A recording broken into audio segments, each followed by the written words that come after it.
Hello everyone, welcome back to simplicated by Simran Johnson. तो आज हम बात करने वाले हैं ऐसे 10 हार्श ट्रूथ्स के बारे में जो कि हर मिडिल एज वुमन को फेस करने ही पड़ते हैं। लेकिन हमारी ग्रोथ वहीं से शुरू होती है जहां हम अपनी रियलिटी को फेस करते हैं। मिडिल एज एक बहुत बड़ा ट्रांसफॉर्मेशन का टाइम होता है हर औरत के लिए, चाहे वो फिजिकली हो, मेंटली हो या इमोशनली हो। लेकिन हम ग्रो वहीं से करते हैं जब हम डिसाइड करते हैं कि हम अपने आप को किसी एज ग्रुप में नहीं बांधेंगे, but we decide to grow as an individual. So let's get real. आपकी बॉडी अब किसी तरह की नेग्लेक्ट टॉलरेट नहीं करेगी। 20s और 30s में आराम से जंक फूड को कंज्यूम करना और एक्सरसाइज को स्किप करना एक सिंपल सी बात थी। लेकिन अब मिडिल एज में मेटाबॉलिज्म स्लो होता है, एनर्जी डिप करती है और कई सारे हेल्थ इश्यूज हमारी बॉडी में दिखने लगते हैं। Solution obviously take care of your diet, strength training कीजिए। आई कांट स्ट्रेस एनफ कि स्ट्रेंथ ट्रेनिंग एक वुमन की बॉडी के लिए कितना ज़्यादा ट्रांसफॉर्मेशनल हो सकता है। This can also be an opportunity to bond with your growing teenage children. हो सकता है आप उनके साथ जिम बडी बन जाएं और आप उनके साथ टाइम स्पेंड कर सकते हैं। Your bonding will grow stronger and they might teach you a thing or two about strength training. Self care अब ऑप्शनल नहीं है, this is the only option that you have. अगर मैं अपनी ही बात करूं तो मुझे भी मिडिल एज में लगता था कि दूसरों के बारे में सोचते सोचते, मेहनत करते करते, सबका ख्याल रखते रखते थक जाना ही मेरी सबसे बड़ी अचीवमेंट है। लेकिन बर्नआउट को ग्लोरीफाई करना is completely wrong. If you're exhausted and not focusing on your mental health, how do you think you're going to take care of your loved ones? चाहे मेडिटेशन हो, थेरेपी हो या सिर्फ 30 minutes का quiet time, अपने आप को recharge होने का टाइम दो। रिमेंबर, जो खुद ड्रेन्ड होगा वो कैसे किसी और को अपलिफ्ट कर सकता है। And this time probably is very crucial career wise, in your parenting and possibly in your relationship as well.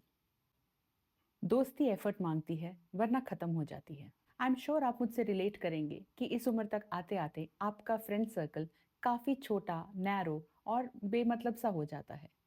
लेकिन यही वो एज है when your girl friends are going to be your super power. Probably you have lost touch with all your school, college friends or maybe somebody special in the neighborhood. यही वो time है जब आपको अपनी सब दोस्तियों पे मेहनत करनी चाहिए, अपने सब दोस्तों के साथ टाइम प्लान करना चाहिए, वैसे ही जैसे प्रॉब्ली आप अपने पार्टनर के साथ डेट प्लान करते हैं। इस उम्र में आकर दोस्ती की ट्रू वैल्यू बिल्कुल चेंज हो जाती है, बदल जाती है। Now friendships are deeper, more meaningful and valuable, not just for fun. तो आज ही अपने दोस्त को कॉल करो, कॉफ़ी प्लान करो या कहीं ड्राइव के लिए निकल जाओ। आई एम श्योर आपकी सारी फ्रेंड्स या आपके सारे फ्रेंड्स भी इसी उम्र के दौर से गुजर रहे हैं and you can uplift each other. This is the time to redefine all your friendships. आप सबको खुश नहीं कर सकते और करना भी नहीं चाहिए। I am sure if you are a woman तो अब तक आपको ये समझ आ ही गया होगा that how easily you have been taken for granted. और आप जितनी भी मेहनत करें, लोग अल्टीमेटली आपको जज कर ही देंगे। मैं आप सबसे रिलेट कर सकती हूँ कि हम जितना भी करें, लोग समझते हैं ये हमारी ड्यूटी है। हमारा उनकी केयर करना कोई ऑब्लिगेशन नहीं है। This is just the love that we have for all of them. It's easy to say कि अनअपोलोजेटिकली अपनी लाइफ जीना शुरू करो, लोगों की परवाह करना बंद कर दो। लेकिन मैं आपको उससे ज़्यादा रियलिस्टिक एडवाइस देना चाहती हूँ। असल बात यह है that start small, take baby steps. पूरी रूटीन में सिर्फ एक ऐसा एक्शन चुन लो। It could be maybe going out for a walk or watching your favourite web series, anything that is small, that is completely individually yours. And set the ground rule that come what may, मैं ये काम करने ही वाली हूँ। Train people around you. अपने सारे loved ones को ये सिखाइए कि आपका मी टाइम, आपकी प्रायोरिटीज को भी वैल्यू किया जाना चाहिए। Because you have never asked them this, probably they don't even know that you need it. जब तक आप उन्हें एक्सप्रेस नहीं करेंगे कि आप लाइफ में कुछ खो रहे हैं या आपको कोई कमी महसूस हो रही है जिसकी वजह से आप ड्रेन फील कर रहे हैं, they also would want to do something for you in return. Probably आपने उन्हें कभी बताया ही नहीं कि किन चीज़ों से आपको खुशी मिलती है या आपकी भी कोई प्रायोरिटीज़ या बाउंड्रीज हो सकती हैं। आई एम श्योर अगर आप बहुत प्यार से बट असर्टिवली उनको ये सब समझाएंगे, your loved ones would be more than happy to assist you and to be your support system if a small step is being taken by you first. Ageing तो इनएविटेबल है, but how you age वो completely आपके हाथ में है। Wrinkles, grey hair और recovery slow होना middle age का एक हिस्सा है। लेकिन यूथफुलनेस सिर्फ लुक्स में नहीं, माइंडसेट में होना ज़रूरी है। When was the last time you prioritized or were very curious to learn something? When was the last time जब आप किसी और की प्रायोरिटी पे नहीं, अपनी किसी हॉबी या पैशन पे फोकस कर रहे थे? I'm sure when you were a young girl, you were probably dancing, maybe doing something creative, or you were traveling more, and you used to be a fun little young girl. But what happened to her? Probably कभी दोस्तों के साथ या family ने आपको encourage कर दिया तो आप आगे बढ़ के कुछ कर लेते हैं। लेकिन ऐसी कौन सी हॉबी या पैशन है जो बहुत पीछे छूट गया है, या कोई ऐसी नई चीज़ है जो आप सालों से करना चाहते हैं, लेकिन अभी तक आपने उसके बारे में कोई ना मेहनत की है ना कोई इनिशिएटिव लिया है? Why don't you start it now? You may be a powerhouse of emotions, but I want to tell you that financial independence is a true power. चाहे आप सिंगल हैं, इन रिलेशनशिप हैं या मैरिड हैं, अपनी खुद की फाइनेंशियल स्टेबिलिटी होना बहुत ज़रूरी है। Like many other women, we may have careers, but हम सोचते हैं कि हमारा फाइनेंस कोई और ही संभाल ले, और हम बड़ी कन्वीनियंस से अपना सारा पर्सनल फाइनेंस मैनेजमेंट या तो अपने पार्टनर को दे देते हैं या उसे किसी तरह से फैमिली या किसी नोन पर्सन को आउटसोर्स कर देते हैं। But when you're making your own money or you have saved up your own money, why not take charge of managing it well as well? Investing सीखो, अग्रेसिवली सेव करो और अपना future plan करो। Financial freedom ही true self respect है। आपका time आपकी सबसे ज़्यादा इम्पॉर्टेंट और वैल्यूएबल करेंसी है। बहुत मुश्किल होती है सुनने के लिए, लेकिन ये सच है। When you say yes to others, you're saying no to yourself. हमेशा दूसरों की बात में yes बॉस करना आपने बहुत सालों से कर लिया। When was the last time when you actually said no and followed it up also? अपने टाइम को गार्ड करो, ओवर कमिटिंग बंद करो और सिर्फ उन चीज़ों को प्रायोरिटी दो जो मैटर करती हैं। आई am sure you all must have made resolutions during the new year, but how many of you have actually set the goals? Life में अब आप कुछ लोगों को आउटग्रो कर जाओगे और ये ओके है। ये सुनने में टफ है पर सच है। हर कोई आपके साथ ग्रो नहीं करता। कुछ लोग इस सारे सफ़र में पीछे छूट चुके हैं और जो कुछ पास्ट में है उसे पास्ट में ही रहना चाहिए। Why are you taking the burden of carrying somebody along when they don't want to grow as much as you have? तो ध्यान रखिए, अनप्लेजेंट रिलेशनशिप्स को ड्रैग करना ज़रूरी नहीं है। जो आपको ड्रेन करते हैं उन्हें छोड़ देना ज़रूरी है, ताकि नए और बेटर कनेक्शंस के लिए जगह बन सके। एंड इट्स ओके अगर मिडिल एज में कुछ नए लोग आपके साथ जुड़ते हैं, कुछ पुराने कनेक्शन छूट भी जाएं तो कोई फ़र्क नहीं। हर रिलेशनशिप अपने एक लाइफ में चैप्टर की तरह होता है, और अगर कोई चैप्टर का टाइम पूरा हो गया तो वहाँ से आपको पन्ना पलट लेना चाहिए। सो turn over the leaf and start new connections. नए कनेक्शंस के साथ आप भी रिफ्रेश फील करते हैं और उन्हें ग्रो करते हैं। But yes, those people who have stood by you all through your life, उन लोगों का साथ कभी मत छोड़िए।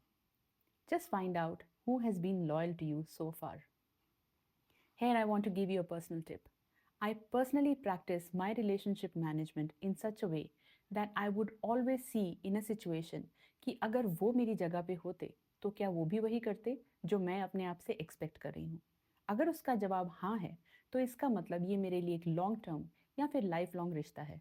और अगर उसका जवाब ना है, यानी कि इस किसी डिफ़िकल्ट सिचुएशन में मैं जो कुछ उनके लिए करना चाह रही हूँ वो मेरे लिए वैसा ना करेंगे, तो इसका मतलब that relationship has run its course.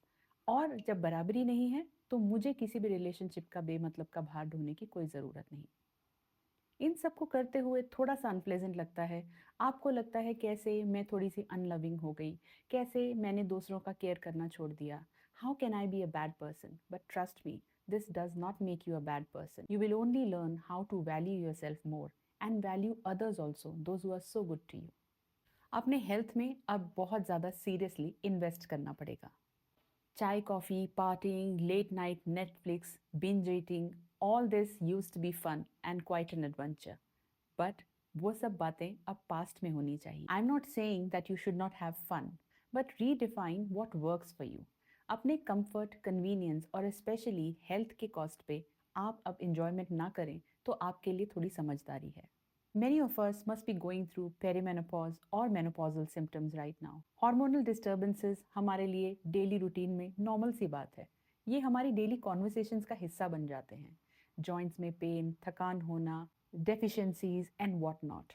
This time your body demands more sincerity towards itself. घर की जिम्मेदारियों में आपका डिसिप्लिन ऑन पॉइंट होगा. I am sure you are excellent in this.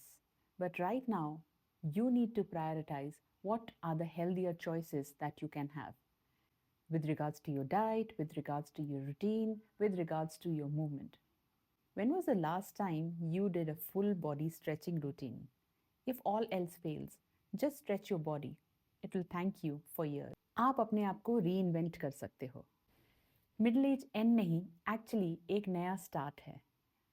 Middle age तक आते आते मोस्टली लोगों के बच्चे थोड़े बड़े हो जाते हैं. Some of you must be empty nesters, some of you must be really doing well in their careers. लेकिन इस एज तक आते आते हमें ऐसा लगता है कि लाइफ में हमने क्या अचीव किया है. We start questioning ourselves, we start questioning our value. But I think it's high time that you start thinking about how you can reinvent yourself. I'm not just talking about hobbies, I'm not just talking about financial plans or anything anymore. All that is very important. But what about your definition? What about seeking the answer for a simple question that we all should ask ourselves? Who are you? आज आप अपनी ज़िंदगी में जितने आगे बढ़ के आ गए हैं, आपने अपनी ज़िंदगी में बहुत लोगों को बहुत प्यार दिया है. बहुत सिंसेरिटी से आपने सबका ख्याल रखा है. आपने अपने करियर, अपने एम्बिशंस को लेकर, अपने सपनों को लेकर बहुत मेहनत की है. आपके कई सपने पूरे हो चुके हैं. लेकिन इसका मतलब ये नहीं है कि अब नए सपने देखना बंद कर देना चाहिए. अब एक्चुअली आपको यहाँ से लेकर आने वाले कई डेकेड्स तक के लिए और नए सपने देखने हैं. So sit down rather than making yearly resolutions, make life goals. तो ये थे वो 10 सच जो हम सबको सुनने बहुत ज़रूरी हैं. As a middle age woman in her 40s, I identify and relate with all these things and I go through this like you. लेकिन ग्रो करने के लिए ये ज़रूरी है कि हम इन बातों के बारे में सोचें, इन्हें डिस्कस करें, इन पे एक्शन प्लान करें और अचीव करें. सो इनमें से कौन सा ट्रूथ आपको सबसे ज़्यादा रिलेटेबल लगा? I would love to know that in comments. और मुझे मालूम है आपकी कोई ऐसी दोस्त ज़रूर होगी जिससे आप ये शेयर करना चाहेंगे. I'd love that as well. तो मिडिल एज को अपना पावर फेस बनाओ. And girl, I got you. So see you in the next video.